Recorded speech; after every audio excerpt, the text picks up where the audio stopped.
ግድ የላችሁም ደግ ነው እግዚአብሔር እግዚአብሔር ይቅር ባይ ነው እግዚአብሔር መሐሪ ነው እግዚአብሔር ቸር ነው አትፍሩ አትፍሩ አትፍሩ አትጨነቁ አትጨነቁ አትጨነቁ እኔ የፈጠርኳችሁ ስጋን የፈጠርኩላችሁ ልብስ አልከለከላችሁም ነፍስ የፈጠርኩላችሁ ምግብ አልከለከላችሁም እኔ እግዚአብሔር ነኝ ይላል ስለዚህ እኔን እመኑ እረፉ ነው የሚለው አንቲ ውእቱ መስወበ ወርቅ ንጹህ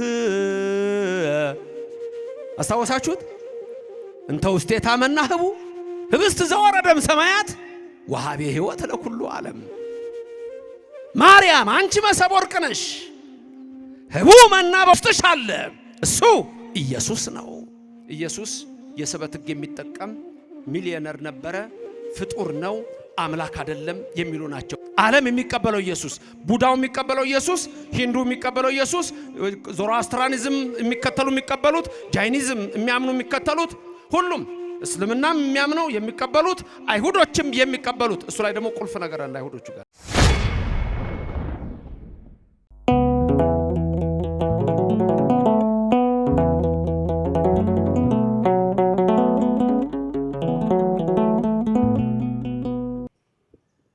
በስመ አብ ወወልድ ወመንፈስ ቅዱስ አሃዱ አምላክ አሜን። እንደምን አላችሁ? የአብ ጸጋ የወልድ ቸርነት የመንፈስ ቅዱስ ኅብረት አንድነት በሁላችን ላይ አድሮ ይኑር። ሰማይን ያለ ምሰሶ ከነግሱ የዘረጋ ምድርንም በውሃ ላይ ያለ ካስማ ከነልብሱ ያጸና ደመናን ያለ ድምጽ የሚመራው አየርን ሳይታይ የሚያስጉዘው የሚታየውንም የማይታየውንም ሁሉ የፈጠረ አዶን አዶናይ ኤልሻዳይ እግዚአብሔር ከዘላለም እስከ ዘላለም ለስም አጠራሩ ክብር ምስጋና ይግባው። ለዚህ ሰዓት ያደረሰን ክብር ምስጋና ይግባው። ቃሉን እንድነጋገር የፈቀደ ክብር ምስጋና ይግባው። ከሰማይ ወርዶ ያዳነን ክብር ምስጋና ይግባው። በነቢያት የተናገረ ክብር ምስጋና ይግባው። ከቅድስት ድንግል ማርያም ተወልዶ በዳህሪ ዘመን ለኛ በራሱ የነገረን እግዚአብሔር ስሙ ከዘላለም እስከ ዘላለም የተመሰገነ ይሁን። ረድኤተ እግዚአብሔርን አጋዥ በማድረግ ዛሬ በዚህ በደብረ ብስራት ቅዱስ ገብርኤል ቤተክርስቲያን ታላቅ ደብር የምንማርበት የትምህርታችን ርዕስ እንዲህ የሚል ይሆናል። ይህም የብርሃነ ዓለም ቅዱስ ጳውሎስ ትምህርት በዕብራውያን ምዕራፍ 1 ላይ ያለ ሲሆን በመጨረሻ ዘመን በልጁ ተናገረን የሚል ኃይለ ቃል ይሆናል። በመጨረሻ ዘመን በልጁ ተናገረን በዳህሪ መዋዕል ነገረነ በወልዱ በመጨረሻው ዘመን በልጁ ነገረን። በዚህ ትምህርቱ ዛሬ የተሰበሰባችሁ ምን ይዛችሁ ትሄዳላችሁ? ይዛችሁ የምትሄዱት አንደኛ እግዚአብሔር ዓለምን ከፈጠረበት ጀምሮ ይናገራል። በአበው በነቢያት በካህናት። ሁለተኛ እነዚህን በሶስት ዘመናት ታዩታላችሁ። አንድ ዘመነ አበው፣ ሁለት ዘመነ ነገሥት ዘመነ መሳፍንት፣ ሶስት ዘመነ ካህናት የሚሆነውን ወይም ነገሥት ታያላችሁ። ሶስተኛ በዚህ ትምህርት ውስጥ ምሳሌ ምን ማለት ነው፣ ህብር ምን ማለት ነው የሚለውን ታያላችሁ። እግዚአብሔር ሲናገረን አንድ በምሳሌ ነግሮናል፣ ሁለት እንበለ ምሳሌ ነግሮናል፣ እንደገና በአምሳል በህብር ነግሮናል። ምን ማለት ናቸው እነዚህ? በእነዚህ ውስጥ በተለይ 5 አምሳላትን እንመለከታለን። የዚህ ትምህርት ዋናው ትልቁ መልእክቱ ምንድነው? እግዚአብሔር እንዴት እንደሚወደን ብቻችንን እንዳልተወን የምናይበት ሲሆን የኢትዮጵያ ኦርቶዶክስ ተዋሕዶ ቤተክርስቲያን እንደ ሁል ጊዜው ከሌላው ዓለም ሁሉ የተለየ እሳቤዋን ትመለከታላችሁ። ሰው ለሰው አስተዋሽ ነው። ሰው ለሰው አሳሳቢ ነው። በልቡና የሚያሳድር በአእምሮ የሚቀርጽ የቃሉ ባለቤት ሕያው እግዚአብሔር የምትሰሙትን ሁሉ በልቡናችሁ ጽላት ይጻፍላችሁ። ሁላችሁም ልቡናችሁን ለሰራዊት ጌታ ለእግዚአብሔር አስማርኩ። አጠር ያለ ትምህርት ነው የምሰጠው። ሌላ እንዲሁ ደግሞ የተያዘ ወሳኝ ስለ አንድ ቤተክርስቲያን እርዳታ እየጠበቁኝ ነው ያሉትና እኔ በዚህ ውስጥ ይህንን ትምህርት አስጄ እሄዳለሁ። ነዘማሪ ሊቀ ዲያቆናት ቀዳሜ ጸጋ ሌሎችም አሉ። ከነሱ ጋር ደግሞ በመጨረሻ በዝማሬ አምላክን ታመሰግናላችሁ። ይህችን ሰዓት የሰጠን እግዚአብሔር ስሙ የተመሰገነ ይሁን። ትምህርታችን ዕብራውያን ምዕራፍ 1 ቁጥር 1 ላይ ነው። ዕብራውያን ምዕራፍ 1 ቁጥር 1 የዕብራውያን መጽሐፍ ማን የጻፈው በሚል የውጭው ዓለም ደራሲውን አያውቅም። በግምት ጳውሎስ ነው ይላሉ እንጂ ማረጋገጫ ሰጥተው እንደኛ እንደ ኢትዮጵያ ኦርቶዶክስ ተዋሕዶ ቤተክርስቲያን የጳውሎስ መልእክት ነው ብለው አያምኑም። ስለዚህ የዕብራውያን መልእክት የተጻፈው በጳውሎስ ሐዋርያ ነው። የሐዋርያው በረከት በሁላችን ላይ ይደር። ጥያቄ፣ የጳውሎስ ቁጥር ከ12 ሐዋርያት ነው? ከ72 አርድእት ነው ወይስ ከነቢያት ነው? የቅዱስ ጳውሎስ ቁጥሩ ከየት ነው? ከ12 ሐዋርያት ነው? ከ72 አርድእት ነው? ከነቢያት ነው? ከየትኞቹ ነው ቁጥሩ? ከ72 አርድእት። ጳውሎስ ያመነው ኢትዮጵያን ካመኑ ከ8 ዓመት በኋላ ነው። ጌታ ሲሰቀል ጳውሎስ ከደብዳቤዎቹ መካከል ነበር። እስጢፋኖስ ሲወገር አስደብዳቢው ልብሳቸውን እግሩ ስር ያስቀመጡት ሳውል በተባለው ጎበዝ እግር ስር ነው ይላል። ሳውል ያገዳይ የነበረው በኋላ በሶሪያ የደማስቆ መንገድ ክርስቲያኖችን ለመግደል በሚሄድበት ሰዓት ታላቅ ብርሃን ከሰማይ በራ፣ በስሙም ጠራው። ሳውል ሳውል ለምንድነው የምታሳድደኝ አለው። ሳውልም ቀና አለ። አንተ ማነህ አለው። የምታሳድደኝ እኔ የናዝሬቱ ኢየሱስ ነኝ አለው። የዛን ጊዜ ያ ታላቅ ብርሃን የሳውልን አይኖች ጋርዷል። ከዛ በኋላ ምን አለው? ሳውል ሳውል የመውጊያውን ብረት ብትነካ ባንተ ይብስብሃል አለው። ከዛ በኋላ ሂድ ወደ ከተማ ግባ፣ ሐናንያ የሚባል ቄስ ታገኛለህ፣ እሱ ጋር ሄደ ንስሐ ግባ አለው። የ3 ቀን ያህል የጳውሎስ አይኖች የተያዙ። ከዛ በኋላ አንተ ማነህ ባለው ሰዓት እኔ ናዝሬቱ ኢየሱስ ነኝ የምታሳድደኝ አለው። ጳውሎስ የዛን ጊዜ የሚያሳድደው ክርስቲያኖችን ነበረ። የሐዋርያት ሥራ ምዕራፍ 9 ቁጥር 1 ላይ በዚያ መንገድ የሚሄዱትን እየዛተ ሊገድል ሲሄድ ይለዋል። ከዛ በኋላ ወደ ሐናንያ ደረሰ። እንደ ቅርፊት አይነት ነገር ካይኑ ወደቀ። ከዛ በኋላ ጳውሎስ ምን አለ? ገዳይ የነበርኩት እኔ፣ አሳዳጅ የነበርኩት እኔ፣ ብርሃኑ በርቶልኛል፣ የታላቁን አምላክ የኢየሱስ ክርስቶስን ወንጌል እሰብካለሁ ብሎ ከታላላቆቹ ተመርጦ 14 መጽሐፍ የጻፈ ቅዱስ ነው።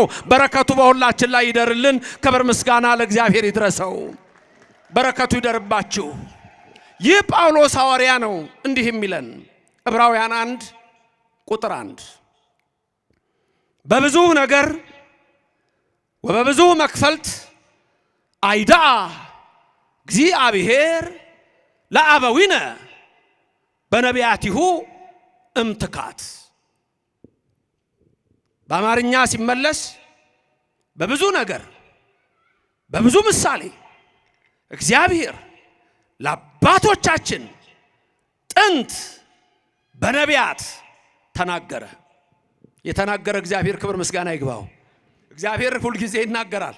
አልሰማሁም ማለት አይቻልም። ልበ አምላክ ዳዊት ምን ይላል? እግዚአብሔር ልቡናቸው ለቀና ይናገራል ይላል። ያ በአርማቴም መሴፋ የሐና ልጅ ነቢዩ ሳሙኤል እግዚአብሔርን እጁን ዘርግቶ ምን ነበር ያለው? በል እግዚእየ እስመ አነ ገብርከ እሰማአከ፣ ጌታ ሆይ ተናገር እኔ ባሪያህ እሰማለሁ ይል ነበር። ቀጥላችሁ ተናገሩ። እግዚአብሔር ሆይ ተናገር እኔ ባሪያህ እሰማለሁ። ቤትም ያላችሁት መናገር ትችላላችሁ። በዛ ውስጥ ያላችሁት እዚህም ያላችሁ እግዚአብሔር ሆይ ተናገር እኔ ባሪያህ እሰማለሁ። ማይናገር እግዚአብሔር ይናገርን። ክብርና ምስጋና ይግባው። አንድ እስራኤል ተሰብስበው መጡና ሙሴን ምን አሉት? ሙሴ ሙሴ እግዚአብሔር አይናገረን አንተ ተናገረን አሉት።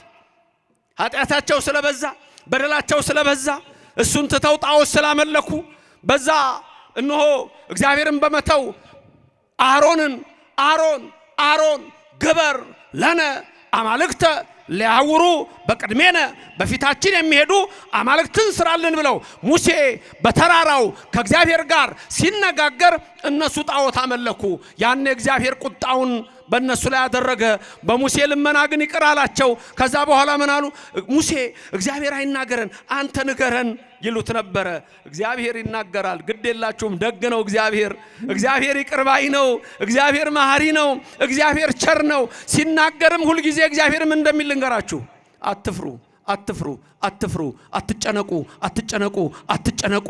እኔ የፈጠርኳችሁ ስጋን የፈጠርኩላችሁ፣ ልብስ አልከለከላችሁም። ነፍስ የፈጠርኩላችሁ፣ ምግብ አልከለከላችሁም። እኔ እግዚአብሔር ነኝ ይላል። ስለዚህ እኔን እመኑ እረፉ ነው የሚለው። እኔ አሳርፋችኋለሁ። ዳዊት ይነግረናል፣ ቅረቡ ሀቤሁ ወያበርህ ለክሙ፣ ወደሱ ቅረቡ ሀቤሁ ወያበርህ ለክሙ፣ ያበራላችኋል ይላል። እግዚአብሔር ይቅረበን፣ ብርሃኑን ያብራልን።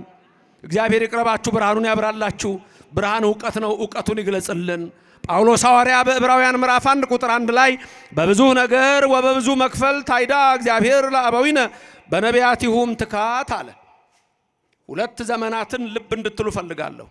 1 ትካት፣ 2 ዳሃሪ። ምን ማለት ነው? ትካት የጥንት የቀደመው፣ ዳሃሪ ማለት የኋላው። 1 የጥንት 2 የኋላ። እነዚህን ዘመኖች ልብ በሉ፣ በሁለት ይከፈላሉ። ጳውሎስ የሚነግረን እግዚአብሔር በዚህ መልክ ተናገረን አለና ለአባቶቻችን ተናገራልና መጨረሻ ግን ሁሉን ወራሽ ባደረገበት በልጁ በእኛ ዘመን ደግሞ በዳህሪ ዘመን ነገረን ነው የሚለው። አሁን እዚህ ትምህርት ውስጥ የፈለኩት በብዙ ነገር ወበብዙ መክፈልት ነው። በብዙ ነገርና በብዙ አብነት መርገፍ አምሳል። ስለዚህ ሁለት ነገሮች ናቸው፣ ትንቢትና አምሳል። አሁን እዚህ ጋር የሚነግረን በልጁ በመጨረሻው ዘመን ተናገረን ስለሚል እዛ ጋር እንቆማለን። ትካት የሚለው የትኛው ዘመን ነው ስንል እግዚአብሔር አዳምና ሔዋንን ፈጥሮ በገነት ውስጥ ምን ያህል ጊዜ ነበር የተቀመጡት? በገነት ውስጥ አዳምና ሔዋን ስንት ዓመት? 7 ዓመት ከስንት ወር? ከ2 ወር ከስንት ቀን? ከ17 ቀን እንደሱ መሰለኝ። ከዛ በኋላ በደሉ። የዛን ጊዜ እግዚአብሔር ተስፋ ሰጣቸው። በተለይ አዳም ከገነት የመጣውን እጽ ፍሬ ከእግሩ ደም ጋር መስዋዕት አድርጎ ሲያቀርብ እግዚአብሔር መጣ። አዳም ዓለም የሚድነው ባንተ ደም አይደለም፣ እኔ ከልጅ ልጅ ተወልጄ አድነሃለሁ አለው። ይህ የሚገኘው ቀለሚንጦስ በተባለ መጽሐፍና ገድለ አዳም በተባለ መጽሐፍ ነው። ቀለሚንጦስ ከ81 መጽሐፍ አንዱ ነው። ገድለ አዳም ከአዋልድ መጽሐፍ አንዱ ነው። በሐሙስ ዕለት ወበመንፈቃ ዕለት እትወለድ እምወለተ ወለትከ፣ ከ5 ቀን ተኩል በኋላ ከልጅ ልጅ ተወልጄ አድነሃለሁ አለው። 5 ቀን ተኩል የተባለው 5 ቀን ተኩል አይደለም፣ 5500 ትካት የተባለው እሱ ነው። በ5500 ዘመናት ውስጥ እግዚአብሔር ዝም አላለም። እንደሚመጣ በኋላ ዘመን በልጁ ነገር እንደሚል መጽሐፍ ቅዱስ ስታዩ ከመጀመሪያው መጽሐፍ ጀምሮ ስትመለከቱ የምታገኙት ረቂቅ ነገር ነው። የመጀመሪያው የመጽሐፍ ቅዱስ ክፍል የትኛው ነው? ማን ነው? የመጀመሪያው የመጽሐፍ ቅዱስ ክፍል የምን መጽሐፍ ነው? የምን መጽሐፍ ነው? እኔ እንደውም ጥያቄ መጠየቄን አላቆም። አዲስ አበቦች ደግሞ መልስ ለመስጠት መኩራታችሁን አታቆሙ። እንቀጥላለን እንደዚሁ። የመጀመሪያው መጽሐፍ ማን ነው? አውቃለሁ ብዙ ሰዎች እንደምትሳሳቱ ኦሪት ዘፍጥረት እንደምትሉ አይደለም። የመጀመሪያው መጽሐፍ ሄኖክ ነው። ሁለተኛው መጽሐፍ ኢዮብ ነው። ኦሪት ዘፍጥረት 3ኛ መጽሐፍ ነው ሲጻፍ ባጻጻፍ። በታሪክ ግን ኦሪት ዘፍጥረት የቀደመውን ሁሉ ለሙሴ 6 ቀን ሲና ተራራ ላይ የ6ቱን ቀን ፍጥረት ገልጦ ስድስቱን የእሳት መጋረጃ አሳልፎ በሁለት ነገር ነገረው። በብዙ ነገር ወበብዙ መክፈልት። በብዙ ነገር አስርቱ ትእዛዛት፣ ወበብዙ መክፈልት ወነበቦ እያለ የነገረው አንደኛ ትርጉም ይሄ ነው። በብዙ ነገር ወበብዙ መክፈልት፣ በብዙ ነገር በአስርቱ ትእዛዛት ወበብዙ መክፈልት ወነበቦ ባለው ምን ማለት ነው? እግዚአብሔር ለሙሴ የነገረው በሁለት ይከፈላል። አንድ ለምሳሌ አስርቱ ትእዛዛት ምንላቸው ተጽፈው ቀጥታ የተሰጡ። ከዛ ቀጥሎ ደግሞ ወነበቦ የሚለው እንዲበላቸው አለው ነገረው የምንላቸው አሉ። በቁጥር ሲቀመጡ አስርቱ ትእዛዛት ስንት ናቸው? ራሱ ይናገራል። ስንት ናቸው? 10። ወነበቦ እያለ የነገረው ብዙ ሲሆን ግን ሌላ ህግጋት በአጠቃላይ ስንት አሉ? 572 ያህል ወነበቦ አለ። በዕብራይስጥ በእስራኤሎቹ ደግሞ 613 ናቸው ይሏቸዋል። ስለዚህ አሁን በብዙ ነገር ወበብዙ መክፈልት፣ በብዙ ነገር አስርቱ ትእዛዛት ናቸው። እነዚህ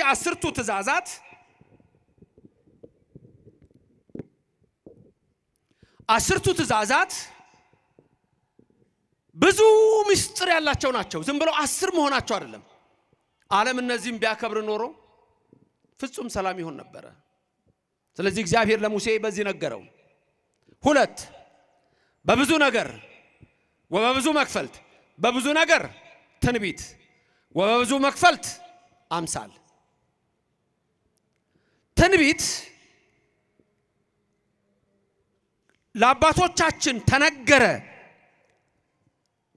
በነቢያቲሁ እምትካት ለአበዊነ፣ ለአባቶቻችን ለእምነ ለእናቶቻችን እግዚአብሔር በነቢያት ተናገረ። ነቢያት ሁሉ ትንቢት ተናገሩ። ትንቢቱ በጠቅላላ ምንድነው የሚለው መሰላችሁ? በሐሙስ ዕለት ወመንፈቀ ሌሊት ትወለድም ወለተ ከ5 ቀን ተኩል በኋላ ከልጅ ልጅ ተወልጄ አድናለሁ። ስለዚህ ሊወለድ ነው ጌታ። ሊወለድ ነው ብቻ አይደለም፣ ዘመኑ ተጽፏል። እንደገና ደግሞ ሊወለድ ነው ብቻ አይደለም፣ ከማን እንደሚወለድ ጭምር እግዚአብሔር በነቢያቱ ነግሮናል። ክብርና ምስጋና ለእግዚአብሔር ይድረሰው፣ ስሙ ለዘላለም የተመሰገነ ይሁንልን። ለምሳሌ በምሳሌ የተናገረው አለ። ምሳሌ የምንለው በመሶበ ወርቅ፣ በተቋመ ወርቅ፣ በማዕጠንተ ወርቅ፣ በበትረ አሮን። ለምሳሌ እነዚህ ምንድናቸው? ምሳሌ ናቸው። መሶበ ወርቅ፣ ማዕጠንተ ወርቅ ማለት ይሄ ጽናው ካህኑ የሚያጥንበት እሱ ጽና የምንለው ወይም ጥናም ካላችሁት እሱ አሁን ምስዋ ነው።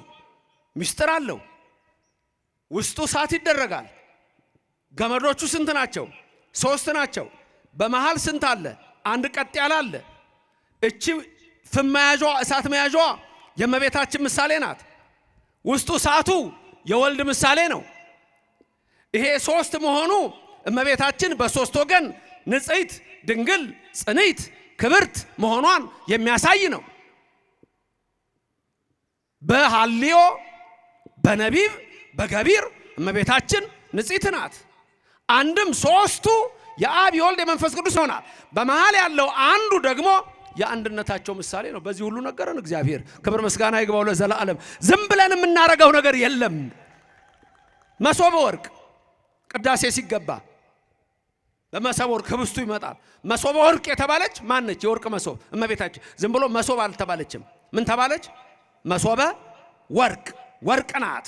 ዳዊት ልበ አምላክ በመዝሙር 44 ቁጥር 9 ምን ይላል? ወትቀውም ንግሥት በየማንከ፣ ንግሥቲቱ በቀኝ ትቆማለች። በአልባሰ ወርቅ እጹፍት ወህውርት ይላታል። ወርቅ የለበሰች ይላታል። ወርቅ ናት እመቤታችን። ክብርና ምስጋና ለእግዚአብሔር ይድረሰው። እመቤታችንን በዚህ ይመስላል። እመቤታችን መሶበ ወርቅ፣ ልጇ ደግሞ ምን ተባለ? ህብስት መና ተባለ። ስለዚህ በብዙ ህብር በብዙ ምሳሌ የሚለን ይሄን ሁሉ ነው የሚነግረን። የሚገርመው ግን ይሄ ሁሉ ያለው የት ነው? በኢትዮጵያ ኦርቶዶክስ ተዋሕዶ ቤተክርስቲያን። ምክንያቱም ጽና ሌላ ቸርች ብትሄዱ አታገኙትም፣ በእኛ ነው ያለው። እግዚአብሔር ስሙ የተመሰገነ ይሁንልን። በሰማይ አለ፣ በመጽሐፍ ቅዱስ አለ፣ በእኛ አለ። ቅዳሴም ስንገባ የምንለው አለ፣ ሁሌ የምንለው አለ፣ ሁሌ የሚባለው አንቲ ውእቱ መሶበ ወርቅ ንጹህ አስታወሳችሁት? እንተ ውስቴታ መናህቡ ህብስት ዘወረደም ሰማያት ወሃቤ ሕይወት ለኩሉ ዓለም። ማርያም አንቺ መሰብ ወርቅ ነሽ፣ ህቡ መና በውስጥሽ አለ። እሱ ኢየሱስ ነው። እሱም ኢየሱስ ደግሞ አንቺ የወለድሽው ዘወረደም ሰማያት ከሰማያት ወረደው ነው። ለምንድን ነው የወረደው ብሎ ቢጠይቅ ወሃቤ ሕይወት ለኩሉ ዓለም ለሰው ልጆች ሁሉ ሕይወትን ሊሰጥ ይሄ ነው የኛ አምላክ። ክብርና ምስጋና ለእግዚአብሔር ይድረሰው፣ ስሙ የተመሰገነ ይሁንልን። በብዙ ህብር በብዙ ምሳሌ እግዚአብሔር ነገረን የሚል ነው። መልካም ትንቢት ከተነገሩ ትንቢቶች መካከል ጽጌ አስተራየ በውስተ ምድርነ ጽጌ ኢየሱስ ነው።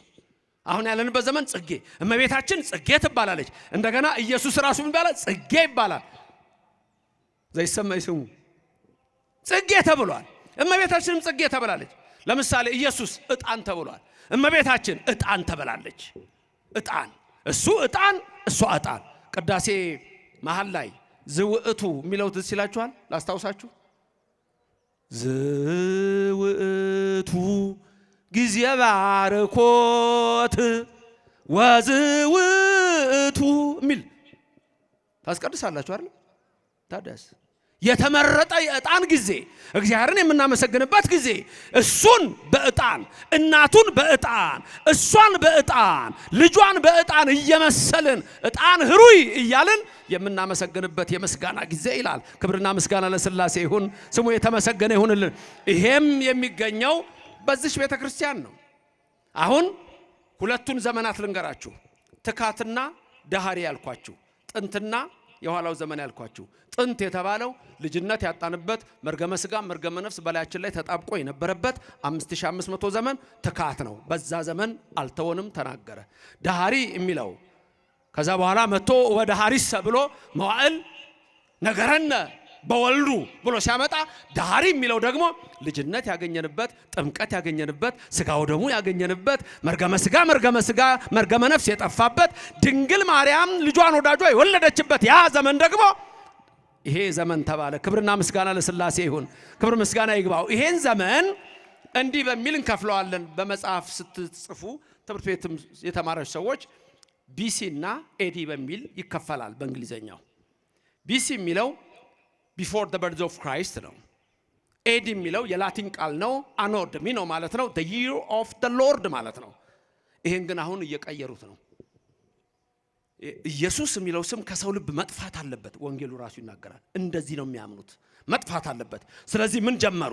ኢየሱስ ክርስቶስን ስሙን የሚያጠፉ እምነቶች እንዲበዙ ተደረገ። ከዛ ውስጥ ዋናው the new age movement ይባላል። the new age movement ወይም ደግሞ የሱ አንዱ ፕራክቲስ የሆነው law of attraction ይባላል። በኒው ኤጅ ሙቭመንት እና በlaw of attraction በውጭው ዓለም ኢየሱስ ክርስቶስን እጅግ የሚሰድቡ መልእክቶች አላቸው።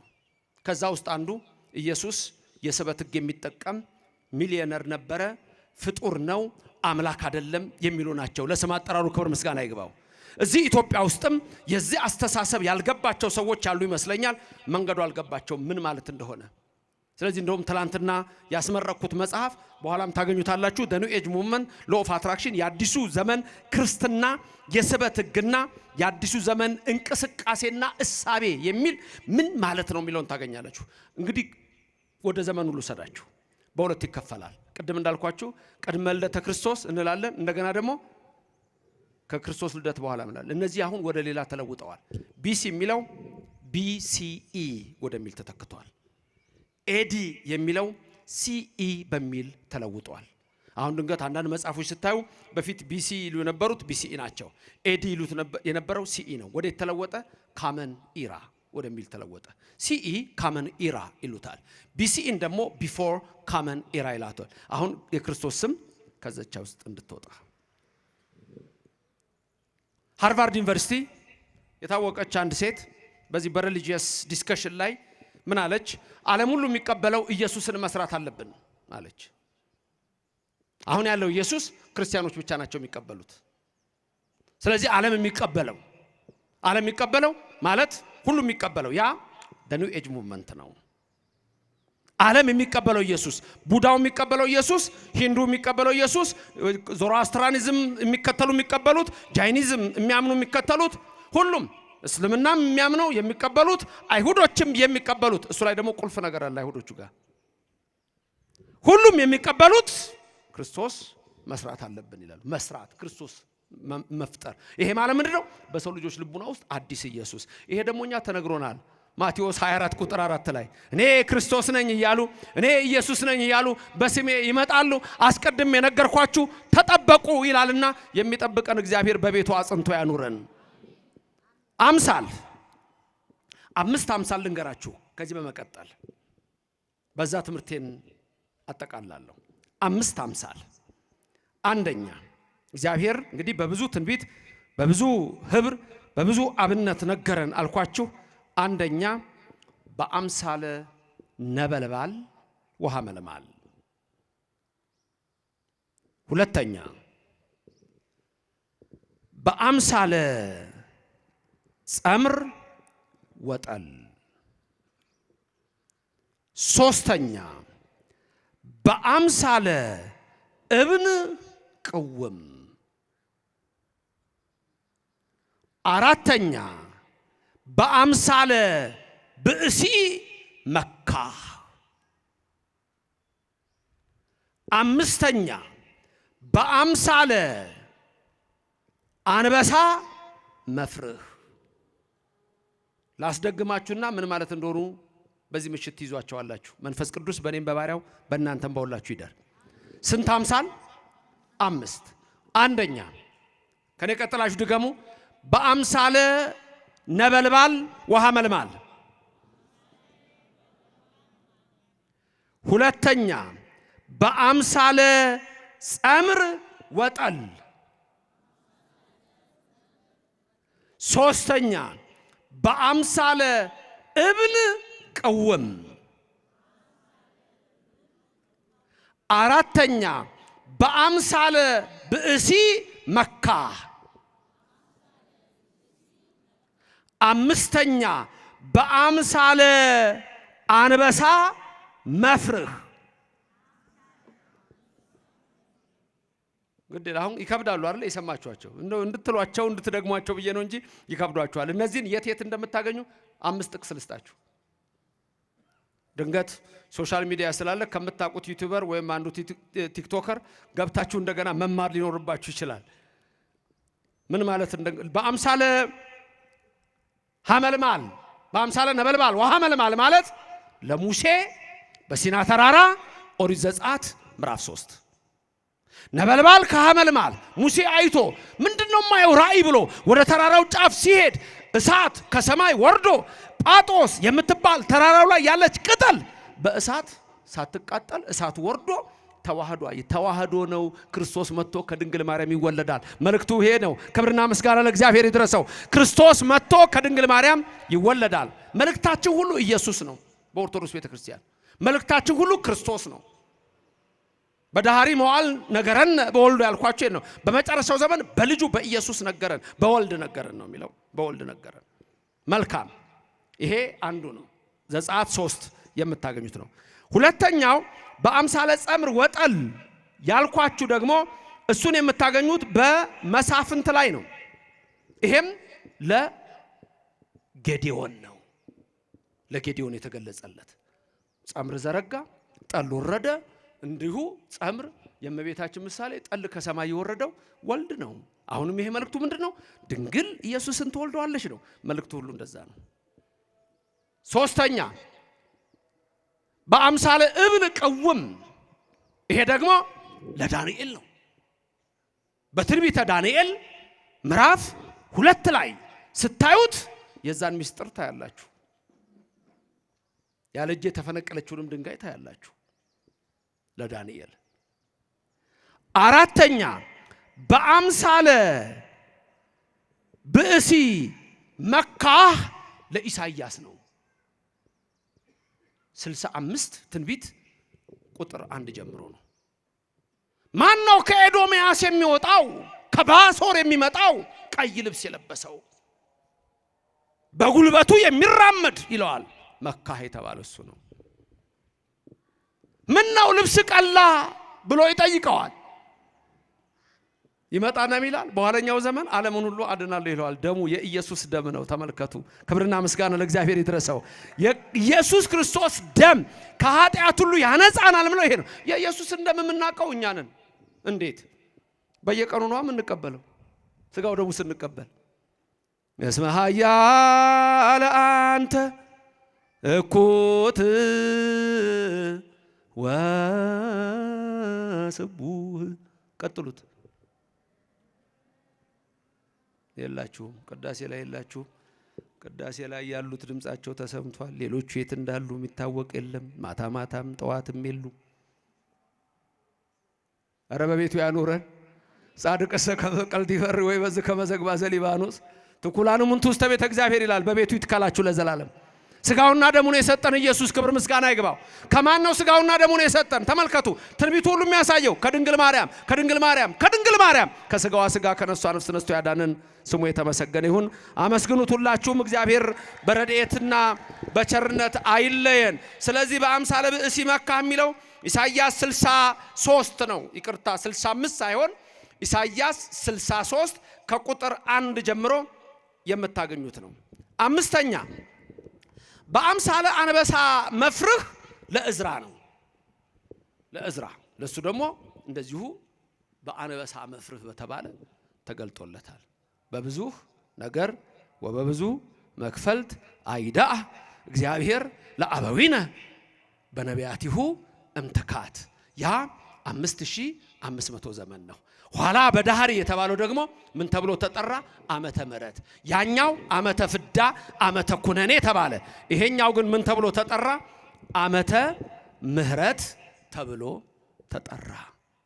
ስለዚህ እግዚአብሔር በመጨረሻ በልጁ ተናገረን ማለት ይሄ ሁሉ ትንቢት ሲነገር ድንግል ትጸንስ ወትወልድ ወልደ ሲባል ይሄ ሁሉ ሲነገር ክብር ምስጋና ይግባውና አንድ በዘመነ መሳፍንት በዘመነ አበው፣ ሁለት በዘመነ መሳፍንት፣ ሶስት በዘመነ ነገሥት። ሶስት ዘመን ላስብላችሁ እነዚህን። አንድ ዘመነ አበው አላችሁ እንዴ? ዘመነ አበው፣ ሁለት ዘመነ መሳፍንት፣ ሶስት ዘመነ ነገሥት። በዘመነ አበው ማለት የቱ መሰላችሁ? ዘመነ አበው የተባለው 22ቱ አርእስተ አበው የነበሩበት ዘመን ነው። 22ቱ ማለት ከአዳም ጀምረው እስከ ታች የምታገኟቸው እስከ ዮሴፍ ድረስ የምታገኟቸው ናቸው። ዘመነ አበው ለምሳሌ ኦሪት ዘፍጥረት ምዕራፍ 5 ላይ ይነግራቸዋል። የአበውን ትውልድ ይዘረዝርላቸዋል።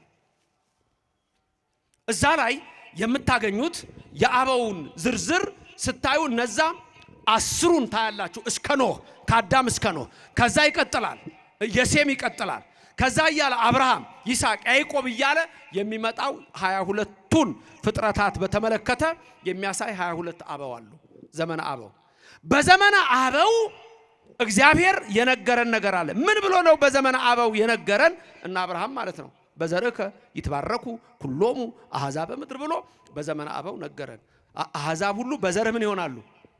አሕዛብ ሁሉ በዘርህ ምን ይሆናሉ? በማዘር በአብርሃም ዘር ይባረካሉ ብለ ሰብከ ከድንግል ማርያም ተወልዶ ድንግል ማርያምን የምትንቅ ከሆነ አንተ ከክርስቶስ ጋር አይደለህም። አብርሃምን እኮ በዘርከ ይትባረኩ ኩሎሙ አሕዛበ ምድር ያለው ድንግል ማርያም ባንተ ዘር ነው፣ ባንተ ወገብ አልፋ ነው የምትመጣው ሲለው እኮ ነው በዘመነ አበው። ሁለተኛ በዘመነ መሳፍንት። ዘመነ መሳፍንት ደግሞ የተባለው እርግጥ እነ ሙሴ ከመጡ በኋላ እነ ሳሙኤል ያሉበት ነው። ኢያሱ ጀምሮ ነው። ለኢያሱም ሌሎቹም ተነግሯል፣ ለሙሴ ተነግሯል። ከመካከላችሁ ነብይ ያስነሳላችኋል እግዚአብሔር ተናገረ። ነብይ ያነስ ለክሙ ተመልከቱ፣ አነሳላችኋል፣ ነብይ ይመጣላችኋል። ያ ነብይ ደግሞ አለ ዘከማ የነ ወሎቱ ስምዎ፣ ስሙት እሱን። ይሄ በዘመነ መሳፍንት ነው። በዘመነ ነገሥት እነ ዳዊት የነበሩበት ነው። እነ ሶሎሞን የነበሩበት ነው። በዛ ዘመንም እግዚአብሔር ምን ብሎ ተናገረ? ከሆድ ፍሬ በዙፋን ላይ አስቀምጣለሁ አለ። እስመ እንፍሬ ከርስከ አነብር ዲበ መንበርከ አለው። ዳዊትን ነው። ዳዊት እኮ ለዛ ነው ሱባኤ ገብቶ በመዝሙር 131 ላይ የተመለከተው። ያኔ እኮ ነው እስመ ሐረያ እግዚአብሔር ለጽዮን ያለው። እግዚአብሔር ጽዮንን መረጣት ከመትኩኖ ማሂደሮ ብሎ ማደሪያው ትሆን ዘንድ ብሎ ዛቲ እቲ ምዕራፍ የለዓለም ብሎ በእሷ ለዘላለም አድራለሁ ብሎ እግዚአብሔር በእነዚህ ዘመናት ሁሉ ተናገረ። በኋላ መጣ፣ ከድንግል ማርያም ተወለደ። ኢየሱስ ክርስቶስ ወደዚህ ምድር መጣ። ከስጋዋ ስጋ ከነፍሷ ነፍስ ነስቶ ከመቤታችን ተወለደ። ስለዚህ ጳውሎስ ሐዋርያ ምን አለ? እግዚአብሔር እኮ አስቀድሞ ያኔ ጥንት ትካት ባለው ዘመን በነቢያቱ በዘመናቱ ሁሉ ተናገረ። በምሳሌ ተናገረ፣ እንበለ ምሳሌ ተናገረ፣ በመርገፍ ተናገረ። ኋላ ራሱ መጣና ኢየሱስ ክርስቶስ ወንጌልን ነገረን አለ። የሰማነውን በልቡናችን ያሳድር። ክብር ምስጋና ለእግዚአብሔር ይድረሰው። በረድኤት በቸርነት አይለየን። እናመሰግነዋለን። ስሙ የተመሰገነ ገናና ይሁንልን። እግዚአብሔር በረድኤት አይለያችሁ። ቅድስት ድንግል ማርያም በቀኝ በግራ ትቁምላችሁ፣ ከፊት ትምራችሁ፣ ከኋላ ትከተላችሁ። በልቡናችን ከልጇ ጋር ነግሳ ለዘላለም ትኖር። ያስተማረን የመከረን ምስጢሩን የገለጸልን እግዚአብሔር በረድኤት አይለየን። አሜን። ክብርም ምስጋናም ለሥላሴ ይሁን። በዚህ ተሰብስባችሁ በቤታችሁም ሆናችሁ ሁሉ ትምህርቱን ለተማራችሁ ሕይወታችሁን ሁሉ በረድኤት ይሙላላችሁ። በቀራንዮ አደባባይ የፈሰሰው ደሙ የተቆረሰው ሥጋው ለዘላለም ድህነት መድኃኒት ይሆንላችሁ። አሜን። ክብርም ምስጋናም ለእግዚአብሔር ይድረሰው። አሜን። በሌላ ጊዜ ደግሞ በቸር ለመገናኘት ያብቃን። በየዕለቱ የሚሰጥ ትምህርት አለ። እንዲህ የምትከታተሉት መምህር ዲአር ዘበነ ለማ የሚለው ዩቲዩብ አድሬስ ሁላችሁም ሰብስክራይብ አድርጉ። ምልክት እንዲሆናችሁ ከ500,000 በላይ ሰብስክራይበር ያለው ነው። በየዕለቱ የሚሰጠውን ትምህርት ገብታችሁ ተማሩ። አሁን ይሄ አዲስ የጻፍኩት መጽሐፍ ግን ሁላችሁም እንድታገኙ ትፈልጋለሁ። አዲሱ ክርስትና ምንድነው? እንደገና ኒው ኤጅ ሙቭመንት ምንድነው? ከየት የመጣ ነው? ማን የመሰረተው? ከክርስትና ጋር ይገናኛል ወይ? እንዴት ነው? እንደገና ደግሞ የተለያዩ ዛሬ በዚህ ሰዓት የሰይጣን አስተሳሰቦች በሰው ልጅ ውስጥ እየገቡ ስለሆነ ይሄንን የምትማሩበት መጽሐፍ ይሆናል ብዬ ተስፋ አደርጋለሁ። እግዚአብሔር በቸር ያገናኘን። ዛሬ ፈቅዶ እግዚአብሔር ፈቅዶ መብርሃን ፈቅዳ መልአኩ ቅዱስ ገብርኤል ፈቅዶ እንዲህ እንድንተያይ ይህን ቃል እንድነጋገር ፈቀደ። እኔንም በጸሎት አስቡኝ፣ እናንተንም በረድኤት ይጎብኛችሁ። አሜን። እግዚአብሔር የተመሰገነ ይሁንልን። አሜን።